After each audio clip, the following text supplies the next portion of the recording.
La verdad es que estando poéticamente tan cerca, ahora mismo te veo muy lejos, estamos aquí, pero bueno, así también supongo que para ver aquí en la pantalla, quizás empiezo por el fondo para ir hacia la esencia y... ¿Apago la luz para que se vea? Sí, quizás mejor, sí. Si nadie tiene miedo de la oscuridad. Pues ya empezando por lo del fondo y yendo al núcleo de la cuestión, Tomás ha preparado una serie de imágenes que luego quizás te preguntaré sobre la parte visual, creo que no sé si todas o algunas son del proyecto Antropocéano. Claro, estas que se están pasando son del proyecto Antropocéano. Viene del juego, yo quiero mostrar ahí el conflicto, los problemas la contaminación del plástico en el mar. Entonces lo que hice fue agarrar pedazos de algas, los verdes son los luches, pero eso de ahí los plásticos. Entonces en el mar las algas con los plásticos ahora se están empezando a confundir. Esto ha causado muerte, por ejemplo, causa la muerte de los pájaros en la vida marina y es un problema ambiental que nosotros tenemos. Ahora, por ejemplo, yo ahí en esta imagen, en este caso, por ejemplo, es un paper, un escrito que habla sobre el problema de la contaminación en el océano. Entonces hay un párrafo que está hablando sobre el problema del plástico, cómo afecta el océano. Entonces ahí el alga sale como en su defensa, entonces yo ahí empiezo a subrayar con el alga. Entonces esa es una manera también de hacer para mí metaliteratura. El título es Antropocéano porque viene del juego con Antropoceno, que es como nuestra marca histórica que estamos dejando, la huella del hombre en el océano. Entonces todo este mundo visual viene también de la poesía mía, lírica, que también tiene algunos rasgos ecológicos. Y de jardinería. Por ejemplo, incluso. ahí, claro, ahí hay todo un plástico, eso por ejemplo es todo plástico, entonces son plásticos que yo me encontraba en el borde costero, pero aquí hay alga y esta también es un tipo de luga, esa blanca. Y esto ya me paso a este otro trabajo visual, que yo lo llamo palimpsestos, porque los palimpsestos son escritos viejos, son escrituras nuevas sobre escritos viejos, en el fondo, cómo se borran los viejos y se ponen capas nuevas.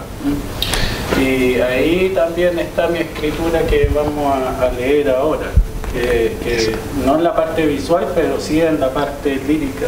Sí. De hecho, luego... Bueno, quizás empiezo como dando 4 pinceladas del libro y luego hay unas cuantas cosas que quiero preguntarte, algunas que ya te pregunté ayer y hoy, y otras que más preguntas que tengo en la cabeza como lector. Yo quizás las casualidades, yo no soy muy amigo de las presentaciones de libros, debo decirlo, porque no es lo que se me da mejor. Pero en este caso, cuando recibí el email de Bautista, no podía decir que no, porque la verdad es que me unen muchas cosas con Tomás, y sobre todo las casualidades, que en la poesía las casualidades a veces abren nuevos mundos que terminan por definirte. Hace un par de años, quizás, estando en una librería, El Astillero, justamente aquí cerca, que ahora ya no tiene local abierto al público, tenían encima de la mesa este libro, Las semillas de Urano, que es el primer libro de, como ha dicho Bautista, el primer libro de Comba, y también la primera noticia que tenía sobre Thomas Brown.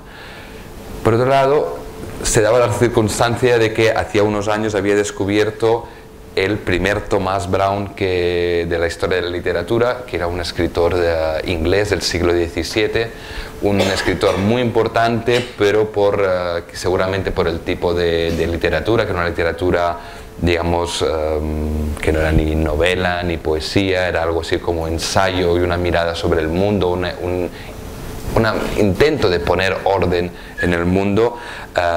Me interesó mucho, y cuando vi que alguien se llamaba igual y que estaba haciendo poesía en nuestros días, dije, venga. Y sobre todo la cuestión de que cuando el número uno de una editorial todavía te da más ganas de descubrir todo ese mundo. Devoré el libro. Tengo aquí una nota del librero que me dijo: si algún día te encuentras a Juan Bautista Durán, dale recuerdos de mi parte y os tenéis que conocer. Y lo que nos reúne aquí hoy es justamente, pues, 19 títulos más tarde, Comba retoma la relación con Thomas Brown, con este libro, que de hecho son 3, y que, bueno, ya lo hablaremos luego un poquito, ¿no? Pero que estos 3 libros que están incluidos dentro de Silbar los viajes, más las semillas de Urano, hacen como un todo que es casi toda la producción, buena parte de la producción literaria textual de Tomás, y que a pesar de que formalmente cada parte dirige hacia un lado muy distinto, pero entre ellos hay muchas conexiones, de la misma manera que a mí me gustaría también hablar ahora de esas conexiones entre el trabajo visual y el trabajo textual, entre la prosa y el verso. Tomás además tiene esa maravillosa suerte de estar conectado en una tradición poética que a los que nos gusta la poesía, y sobre todo la poesía fuera de las estrecheces, ha dado mucho, que es la poesía chilena, ¿no? Uno diría que en la literatura chilena la poesía se respira de un modo muy especial, y yo, que vengo de la tradición catalana, donde también la poesía quizás tiene más peso que el resto de géneros, pues algo que agradezco mucho, ¿no? Es evidente que cuando uno lee Tomás reconoce toda esa tradición reciente, ¿no? Que viene de Huidobro, Parra y Juan Luis Martínez, muchos otros autores, no solo chilenos también, hasta llegar a nuestros días, en los que diría que donde seguramente la escena poética donde yo tengo más complicidades es justamente la chilena. Tomás formó parte de... Disculpen, por si no lo han hecho, yo voy a desconectar mi móvil, que lo he visto aquí con peligro de sonar. Tomás publicó, si no es tu primer libro, uno de los primeros, con el Foro de Escritores, que a pesar de este nombre, el Foro de Escritores es una de las realidades poéticas para mí más apasionantes que hay en el ámbito hispanohablante y en el mundo entero. Retoma el Writers Forum de Bob Cobbin, que no era una simple asociación de escritores, sino que era un laboratorio al margen de la ley poética y literaria, y sobre todo con la creatividad por bandera, ¿no? Y esa capacidad de traspasar géneros. Algunos poetas de Chile, a raíz de esta experiencia del Writers Forum de Bob Cobbin y de esta radicalidad de la poesía concreta de Londres de los años 60-70, crearon tiempo después el Foro de Escritores en Chile, y ahí fue donde se publicó el libro primero, que era con la voz. Sí. Ahí llegamos claro, por mi amigo Gregorio, que está sentado aquí en la esquina, fue el que me introdujo en el Foro de Escritores. Claro, yo escribía poesía así como Mallarmé, con versos así, ya sabes. Pero Gregorio ya en esa época ya estaba metido en el mundo visual, así que por ahí yo también me introduje. Y fue un libro, Trazar con Voz, que ya tiene la señal de la caligrafía bien marcada, como unas caligrafías que aparecen ahí, entonces se van amarrando, porque yo he trabajado mucho sobre mi obsesión sobre el trastorno de expresión verbal. O sea, de repente uno no sabe encontrar la palabra. Por ejemplo, yo quiero decir, me cuesta incluso encontrar la palabra trastorno, y es algo que estoy todo el tiempo pensando en ello. O los tiempos, por ejemplo, se cambian. Entonces, en vez de ocupar un pasado, ocupa un futuro. Pero la poesía, en ese sentido, me ha ayudado porque la poesía es generosa. Parece que los otros géneros literarios, un cuento o una novela, no te permiten tanto expresar estos problemas de comunicación. En cambio, la poesía pareciera que a uno lo escucha. A uno le da esa posibilidad de comunicarse, aunque sea un mal poema, ¿cierto?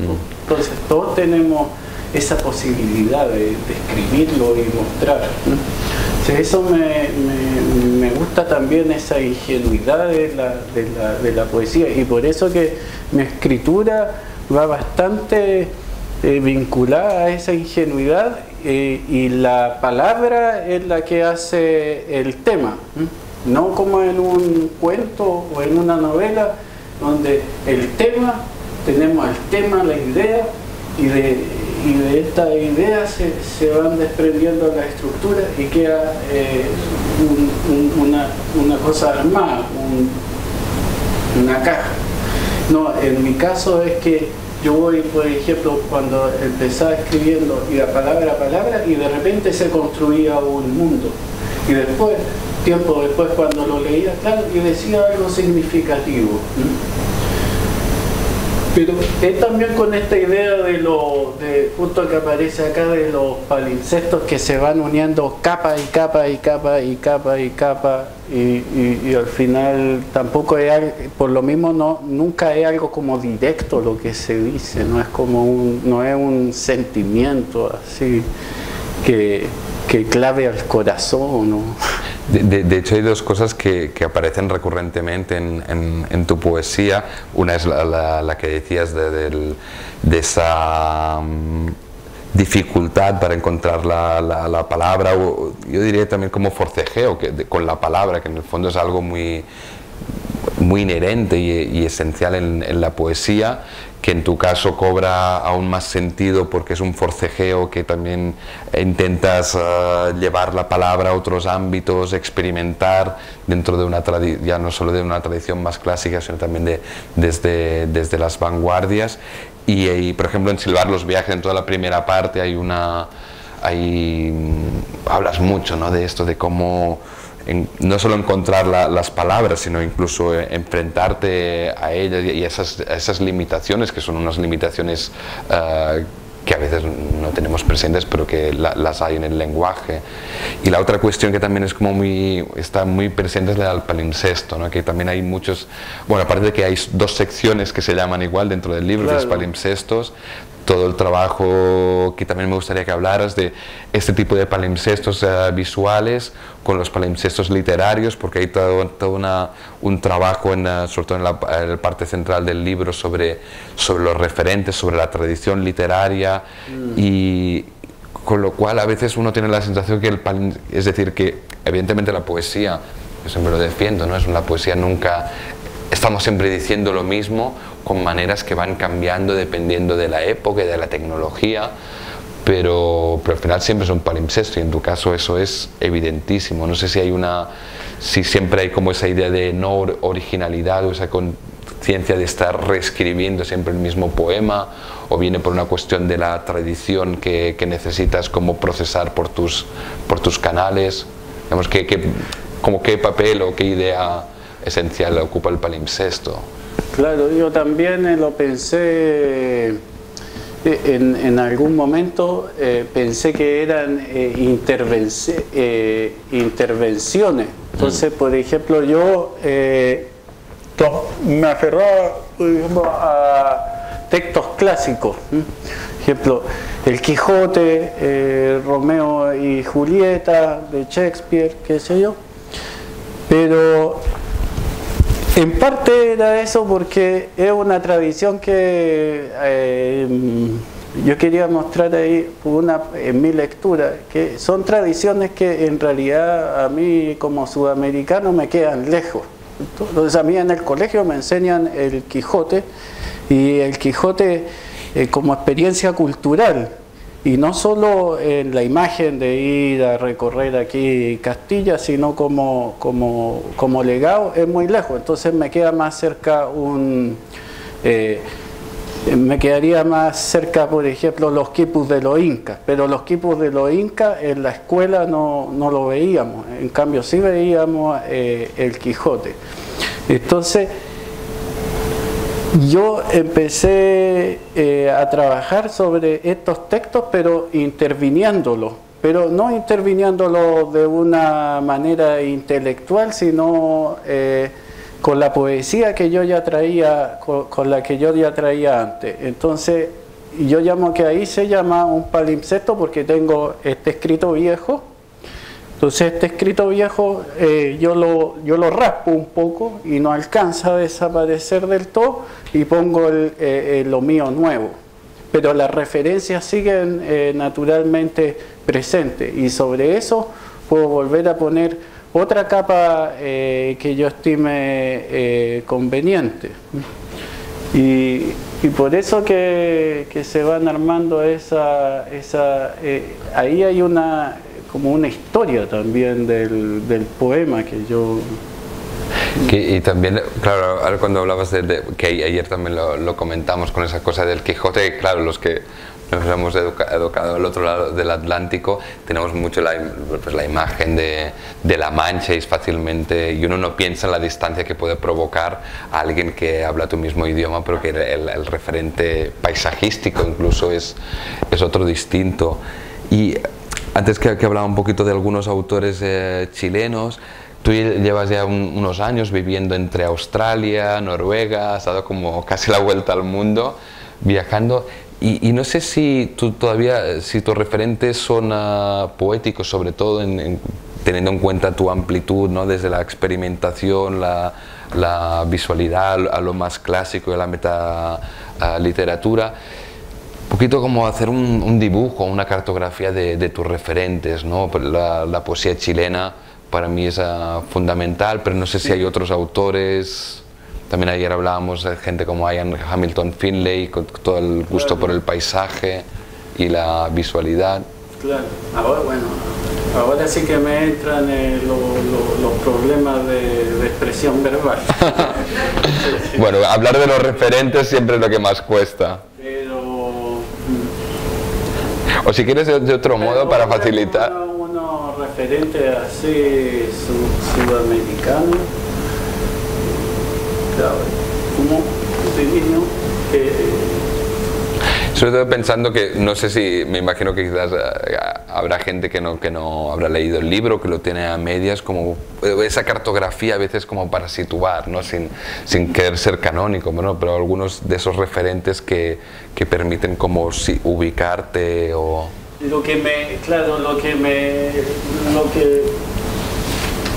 Claro, ahí hay un poeta que se llama, en Chile, un poeta argentino que se llama Godofredo Yomi.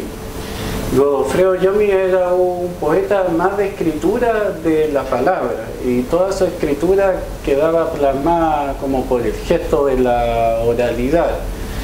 Y eso también lo acompañaba a él con actos poéticos. Y yo pienso que esa tradición de la poesía oral, del acto poético, es la que más me marcó en un comienzo de mi escritura. Y después, entrando ya en el foro de escritores, ahí conversábamos y nos retroalimentábamos con las distintas maneras, los diferentes modos que tiene la poesía. Entonces, por ejemplo, Gregorio me mostró mucho poesía sonora, los poetas visuales también, y ahí uno sigue adelante y uno va, por ejemplo, Zurita, por ejemplo, yo he trabajado mucho ahora con el medio ambiente, entonces tiro una cinta al mar para saber lo que me dice y esas cintas quedan intervenidas y yo las empiezo a interpretar. Entonces es un poco un trabajo de interpretación, de lo que está pasando hoy con la naturaleza. Zurita también tiene cosas con la naturaleza, escribió unos versos tremendos en el desierto, bueno, sus famosos versos en el cielo de Nueva York, y eso es lo que yo me gusta llamarle poesía del paisaje, que en inglés vendría siendo una suerte de land poetry. Y ahí, por ejemplo, nos conectamos, pero la verdad es que yo a Zurita le he leído Ante Paraíso, su poesía. Sí, me gusta, lo admiro mucho, pero no puedo decir, claro, es como un referente central para mí, es un padre. Que como lector, la verdad es que uno de los autores en los que uno piensa es justamente Zurita. Tiene más que ver con yo pienso, con lo que tú decías al comienzo de la coincidencia poética, simplemente con eso. Que a veces también es eso, la magia, ¿no? De como autor vas generando vas generando una obra y de golpe acabas descubriendo a alguien que ya, pues, del que te separan décadas, pero que había, o kilómetros, y que ha estado haciendo o hizo algo para llegar casi al mismo punto, ¿no? Que también a veces esas coincidencias, aunque no sean unos referentes asimilados, pero son coincidencias porque al final uno, cuando está pensando y forzando el lenguaje, uno entra en los mismos territorios. No sé si con Ian Hamilton Finlay, porque bueno, tú has trabajado de jardinero aparte, y él reivindicaba mucho el trabajo. Ian Hamilton Finlay es una poeta y artista escocés que de hecho tiene una obra aquí en Barcelona, en el Carmelo, y que justamente trabajaba muchísimo sobre el tema del paisaje, del jardín, el jardín inglés, no el jardín francés, es decir, ese jardín salvaje, asilvestrado, abierto, creo que también te define más el jardín inglés o el bosque inglés que el jardín francés, en el que todo está muy claro y estructurado. Claro, me gusta. Ahora en Noruega todos los pastos los dejan crecer, ¿eh? Solamente le ponen con la máquina de cortar pastos, le ponen unas figuras nomás para que la gente camine, pero con el tema para que las abejas puedan polinizar, entonces han dejado crecer los pastos y las hierbas. Es muy bonito porque uno se puede dar cuenta de las diferentes gradaciones que tiene el verde, y puede conocer también los diferentes pastos que hay ahí, que le llaman maleza, pero bueno, eso es una cosa a discutir. Y eso viene, claro, las abejas me gustan bastante. Está el tema del baile de las abejas que llegan a la colmena, entonces ellas mueven la colita, y entonces ahí saben las abejas que tienen que ir todas para el mismo lado. ¿Estás preparando algo con las abejas, así del tipo como este proyecto, o escribiendo? Sí. Ahora quiero entrar a trabajar con las abejas. Pero bueno, una parte de mi poesía, digo todo esto porque una parte de mi poesía son las digresiones que yo llamo. Entonces que uno inevitablemente se va por una rama, por la otra, y acá me auno de nuevo. Entonces estaba en la abeja y ahora lo traigo a las digresiones, ya volvimos un poco al tronco. Pero así siempre se va. Entonces yo, por ejemplo, leo ahora uno de los primeros poemas que son del lenguaje. Y acá yo le tengo que meter algo. Este dice, yo escribo, el desierto sale de su boca y los ojos arden, y las palabras se transforman en gritos, en extrañas voces, en fantasmas que cierran los oídos. Entonces se tensan los músculos, se oprime por dentro, y los nervios se destruyen y todo se resuelve en la paz de la psiquiatría, en los medicamentos, en hacer de la luz azul algo privado. Y los amigos se ríen de las oraciones de uno. Debo pensar, reír, llorar, comer como él lee, pero a mí me gusta el hilo curado de las frases. De hablarte con la tristeza de las sílabas que van y vuelven con el polvo de las palabras. Claro, ahí se mezclan estas cosas, estas palabras que aparecen y que pequeñitas cositas que se van transformando. Todo eso es como lo que tú llamabas el forcejeo, del lenguaje. Que por cierto, creo que está bien decirlo, que está, bueno, le he hablado de Gregorio Fontaine, poeta y músico chileno, actualmente residente en Barcelona, y que nos está ayudando o complementando con el pedal y los efectos en la lectura. No sé si aprovechando, a mí, bueno, quizás deberíamos entrar un poquito en el libro, ¿no? Hay toda la primera parte que es, digamos, formalmente es prosa, pero que tiene toda la potencia del verso, digamos que son versos que llegan hasta el final.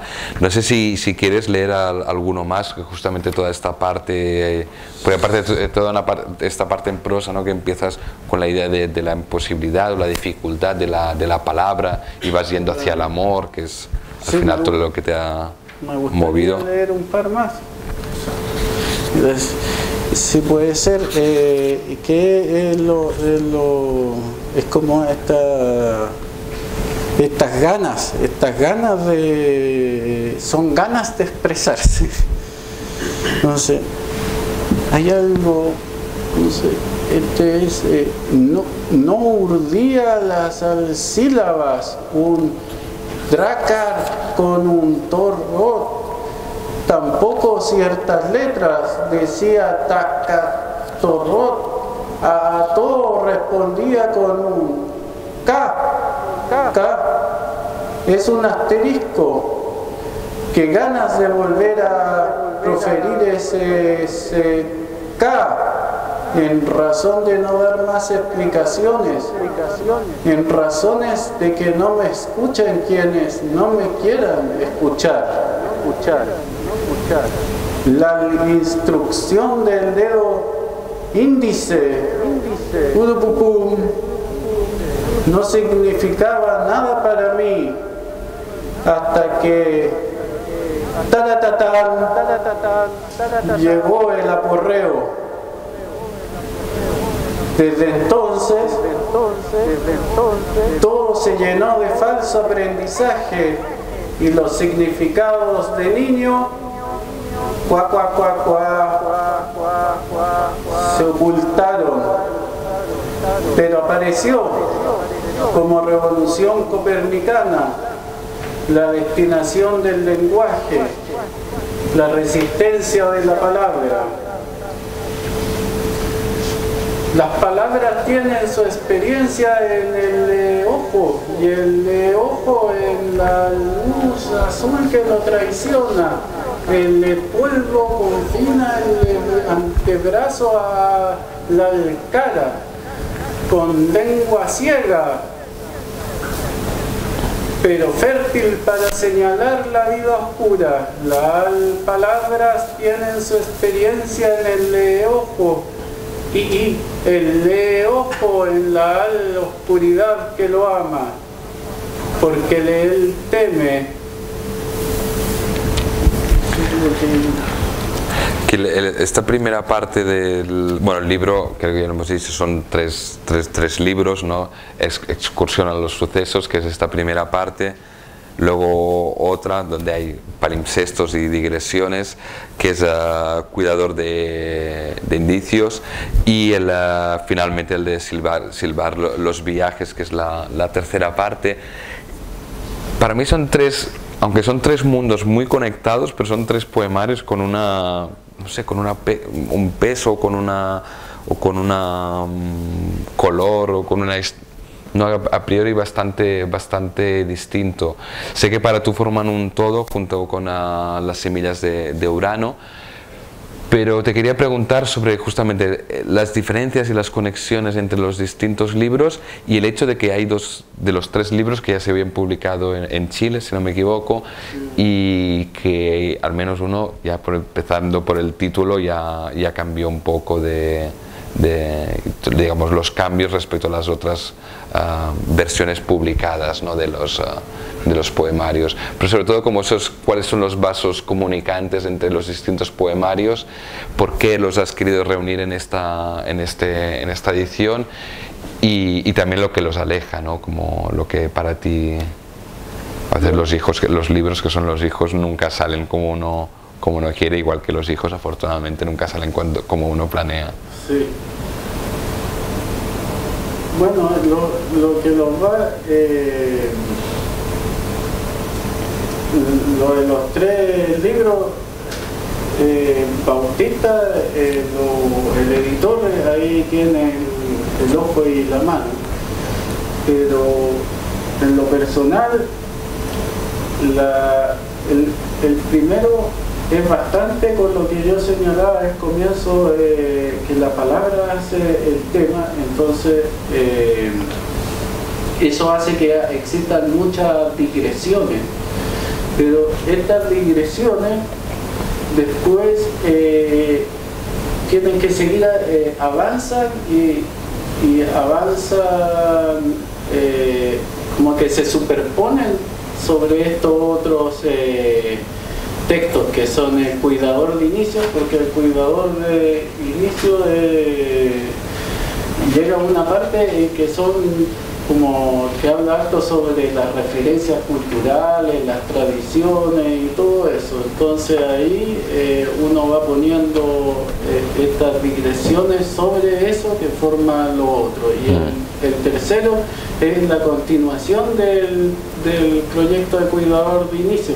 Pero en el tercero ya se quitó todas las referencias. Entonces, por ejemplo, si en el cuidador de inicio estaba Colón, por decirte, acá en el tercero Colón ya no está, y tampoco Colón es un hombre, sino que Colón es una mujer. Y entonces también ahí se transgrede los contenidos históricos. Porque de hecho eso, por ejemplo, sí que hay como un cierto despojo, ¿no? Cuando uno pasa de la segunda a la tercera parte, que hay muchísimas referencias en el cuidador de inicios, que también el título cambió, ¿no? De respecto a la primera versión, y luego en la tercera ya en general es como un paisaje mucho más menos marcado, pero igual, o sea, de la misma línea, muy similar, pero ya no hay tantas referencias claras, ¿no? De quiénes son los personajes o cuáles son los puntos de referencia. No sé si necesitabas como dejar atrás las referencias más concretas e ir a... Sí. Necesitaba de algún modo dejar esa referencia, porque también pesan mucho en... Lo que pasa es que quise hacer como evidente lo que quería comunicar, y esa evidencia no quedaba con las referencias. Las referencias se podían malinterpretar como un cuento intelectual mío, o que me apoyaba en textos para decir tonteras, pero no era eso lo que quería, en ningún caso. Entonces podemos leer algún por favor, que la poesía mande. Entonces,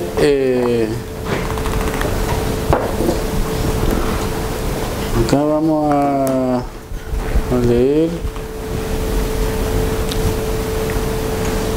este que parte que es de la parte... el secreto está de la parte del cuidador de inicio de este libro, que lo publicaron allá en México, que sigue un poco en la línea del otro y da paso a lo que estábamos hablando recién. El secreto de Jamás era que nunca no tuvo madre en el tiempo. Entonces acá jamás y nunca yo los voy personificando. No tuvo madre en el tiempo y padre en el espacio y hermanos en el espacio y tiempo. Ese era el secreto de nunca, que jamás no tuvo padre espacio ni madre tiempo. El secreto de jamás y nunca era que nunca y jamás eran nada más que una voz sola y triste, como una metáfora sin espacio ni tiempo. Nada se ha decidido por crear jamás, que vendrá y nunca ha ido. Sería mejor si nada fuera hecha de cumplimientos, pero nada. El conocimiento no considera a nunca y a jamás, porque carecen de espacio y tiempo. Son una voz sola y triste como una metáfora, tan pobre como las metáforas, como nada. Así el conocimiento cae en caída libre, se revuelca con sus metáforas imitando a siempre, y nace la metamorfosis de querer ser lo que no se es, el delirio para los buenos, la angustia para los malos. Alguien dice algo, otro dice que no es así, es nada. Solo nunca y jamás teniendo sexo juntos con siempre, son verdaderos. Así en falsos pensamientos hay eternidad. Es la metamorfosis contra nunca y contra jamás, contra nada y contra siempre, derribándolos en el espacio y tiempo. Y después leo al tiro otro que es con que es con la cosa de los palimpsestos. Sí. Romeo no leyó a Shakespeare y amó a Julieta, y Julieta lo odiaba por crear a Romeo. Así es el amor, así están las cosas. Mejor fumarse un par de habanos, Romeo y Julieta.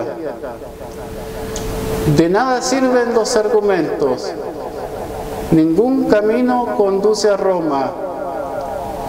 Verona cambió su nombre por el de una tragedia. Pero si Romeo hubiera leído a Shakespeare, Julieta lo amaría. Julieta es una dama, es inteligente, es fría. No es como la Julieta de H&M. Romeo es como todos los hombres, es como un Alfa Romeo. Romeo odia a Shakespeare, que dedicó sus sonetos a Julieta. Julieta era la dama oscura de sus sonetos, aunque ella andaba con Romeo. Que Alfa Romeo y Shakespeare desean a la misma Julieta H&M. De nada sirve el argumento de que Shakespeare se disfrazaba de Romeo. Sus sonetos son buenos porque están desnudos, como Julieta está desnuda ante sus lectores, que son Alfa Romeo. Shakespeare odia escribir y odia a Julieta, razón suficiente para matarla, dándole el amor de Romeo. Porque Romeo es malo y feo como los hombres, llenos de secretos, astucias, llenos de Julieta, dama oscura que muere por el varón. Shakespeare fue devorado por Romeo y Julieta. Así es el amor, así van las cosas. Puro H&M y Alfa Romeo. Así es el amor de Shakespeare por Romeo y Julieta, que viven por la ficción que los ha creado. Bueno, ahí está el punto de que se mete como los contenidos nuevos sobre, por ejemplo, que tenemos Romeo y Julieta en distintas versiones hoy en día. Entonces, ¿cómo es? Y estos son más con claro que no hay como un orden cronológico. En el horizonte se esconde el mundo, con alegría en el ocaso del hombre. En el horizonte se esconde el mundo, con tristeza se abre el mundo, como un sol que apareciera, sin luz sobre montañas que hemos devastado, sin luz sobre montañas, como un sol que apareciera, con tristeza se abre el mundo, sin luz sobre montañas, la bondad, la armonía, que son las plantas, los insectos, los animales que no nos conocen, se van, se esconden. Los animales que no nos conocen, que son las plantas, los insectos, la armonía, la bondad, incluso nosotros mismos, con nuestros pasos de hombres, que son como un marciano para el hombre, que son como un marciano, con nuestros pasos de hombres, incluso nosotros mismos, que son como un marciano, que no sabe distinguir entre una flor y un metal, que no sabe que se mueve entre una flor y un metal, que no sabe distinguir, que no sabe que se mueve por la luz del sol, que se mueve por la flor, por la luz del sol. Y esta es la armonía que perdimos, perdiendo la alegría de una quietud llamada universo, de una quietud, perdiendo la alegría que perdimos, de una quietud. Por eso quiero decir adiós a todos los pueblos, alzar pañuelos a un sol ya sin luz, para que de esta despedida vuelva a nacer una nueva armonía, que es vivir con el corazón, que es el corazón del mundo que es nosotros, del mundo que es el corazón, que es vivir con el corazón una nueva armonía, para que de esta despedida vuelva a nacer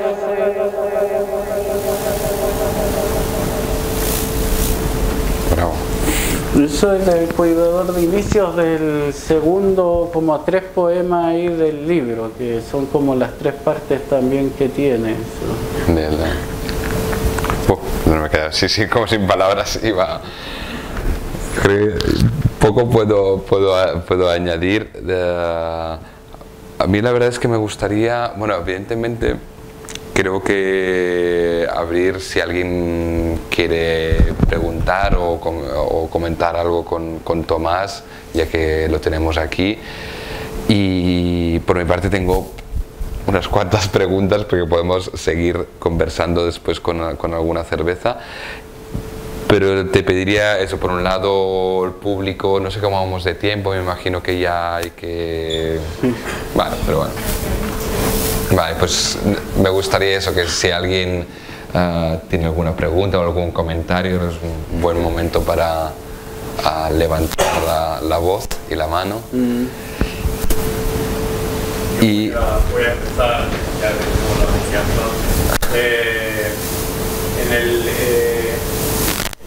hay una línea muy clara en tu obra, que es la unión entre la poesía y la pintura.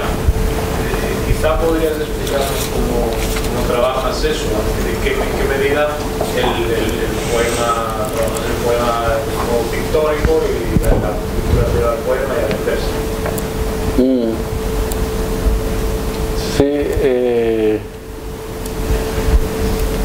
estas son siempre cuando me piden, a veces para cuando tengo que hacer una exposición en alguna galería, me piden una declaración de los contenidos. Entonces, en cierto sentido es absurdo porque uno está expresando lo que no puede justamente expresar con palabras. Y yo pienso que en el caso de esto es una manera diferente, es un lenguaje de expresión y una manera de pensar diferente a la verbal. Ahora, yo los versos que están acá lo ocupo como medios para crear la representación, una representación gráfica de esta obsesión que tengo por los problemas del lenguaje. Entonces es crear quizás con los mismos versos esa imagen visual de los problemas de comunicación que puedan existir. Claro, pero a mí me cuesta mucho hablar a cualquiera sobre su poesía o a un pintor sobre su pintura, en el caso de que no sea netamente conceptual, porque yo en este sentido me encuentro en una línea que es mucho más expresionista. Y claro, pienso, intentando contestar a tu pregunta, pienso, claro, lo primero y no me atrevería a dar una respuesta concreta porque es solamente una respuesta que uno se la está dando cuando lo está haciendo, en ese silencio, en esa intimidad, en esa manera de pensar, y justamente por eso también la obra deja la oportunidad de tener distintas lecturas para el espectador. Si yo lo tuviera tan claro de lo que quisiera decir, claro, el espectador tendría solamente quizás una única lectura y dirección, pero en este caso, tanto aquí y allá, la idea es que cada uno pueda llegar a tener su lectura. De hecho, si pudiéramos explicar lo que queremos decir con la poesía, claro, y además con la parte visual, no habría necesidad de poesía. Claro, ese es el punto, es que es como un círculo vicioso, ¿cierto? Como intentar explicar en palabras para qué escribirlas si uno lo puede decir verbalmente. Sí. No sé si me gustaría que leyeras algo más con la intervención de Gregorio, aquí a los efectos. ¿Qué quieren? ¿Algo bien enredado o no? El público decide. O quizás tú puedes leer uno, ¿te gustaría? Como para que no sea la misma voz o... Yo después de haber escuchado especialmente el último, no me atrevo, prefiero escucharlos en tu voz. Vamos a darle a uno que es... que me gusta porque... claro, tiene como la idea de esta confusión, de que todo está revuelto y que esa sensación, déjame que ya lo encuentro aquí. Él camina junto a él y él a ella. Ella camina junto a ella y ella a él. Y este poema a todo esto da un poco esto del título, de silbar los viajes, que yo tengo la idea de los caminos de tierra. Ellos se toman de la mano con ellos y ellos a ella. Ella nos toma las manos y nosotros a ellos. Ellos con ellos, ellas con ellas, ellos con ellas. Caminar juntos sin nombres, en plural y en singular, con mayúsculas y minúsculas juntas. Él con el ojo de él sobre ella y su ojo sobre él. Ella con el ojo de ellos sobre él y su ojo sobre ella. Caminar juntos, con miradas sin nombres, cruzadas, levantando polvo unos con otras, otras con unas, otros con otros. Él manchándose de mora con la boca de ella y de él, y ella con la de ella. Caminar juntos con las bocas manchadas sin nombres. Ella cantándole a un pájaro como un pájaro. Él hablando al aire con el aire que le entra y le sale espeso. Ella cantándole al pájaro con el aire espeso de él. Él hablando al aire con el pájaro de ella, que pasa cantando. Y son varias ellas, varias ella, varios ellos, varios ellos, un ellos, un ellas. Es otro él y es otro ella. Ellos con ellas, ellos con ellos, ellas con ellas. Todos buscan la piedra lanzada en infancia, por uno, por una, en contra de. Ella quiere saber su nombre y él, el de él. Él en minúscula quiere saber el de ella en mayúscula, y ella en minúscula el de ellos en minúsculas. Ellas, el de ellos, ellos, el de ellos en mayúscula. Nombres, solo unos, por unas con mayúsculas, por unos con minúsculas, por las minúsculas singular y plural, por todos encuentran la piedra, la vuelven a lanzar, a extraviar y a buscar. Otros por otras, por otros por otras, los singulares, los plurales, las mayúsculas, las minúsculas, otros por otras, por otras, por otros, por nadie la encuentran.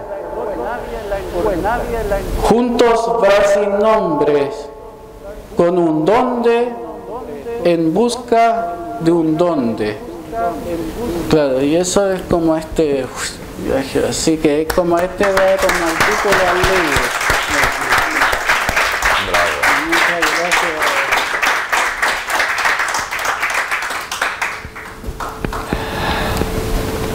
Editor.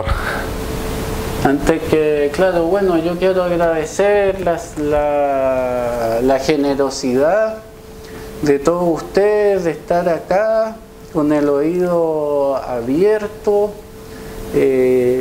Todo esto sin ustedes no hubiera sido, y en ese sentido ese es el mejor regalo que puede tener este libro. Y la Casa de las Américas, por su hospitalidad de darnos el lugar y de acogernos a todos aquí y darnos la oportunidad. También esto es como el poema, los órdenes ahí yo me pierdo, lo mejor era esto y lo otro, pero lo importante es que Bautista y Lara, los editores, por confiar en la poesía, cierto que también es tan difícil hoy en día la supervivencia de la poesía, del cuento también entiendo que está haciendo. Y bueno, claro, y le tengo que dar muchas gracias a Bautista y al maqueteador también, que luchó mucho porque la poesía. Yo creo que no está acá porque me odia ya, donde cambié todo. Y bueno, y muchas gracias también a Edward. Gracias a ti. Por presentar el libro, por sus palabras generosas, por el cariño, ¿cierto? Por el cariño por la palabra y de querer presentar el libro. Eso es muy importante para mí, el cariño, cómo se hacen las cosas. Y por último también, gracias a Gregorio por darle una vuelta, por darle una capa al libro, una capa más a la lectura. Eso es, también quiero darle gracias a eso. Y no sé si se me queda alguien por ahí, pero gracias a todos.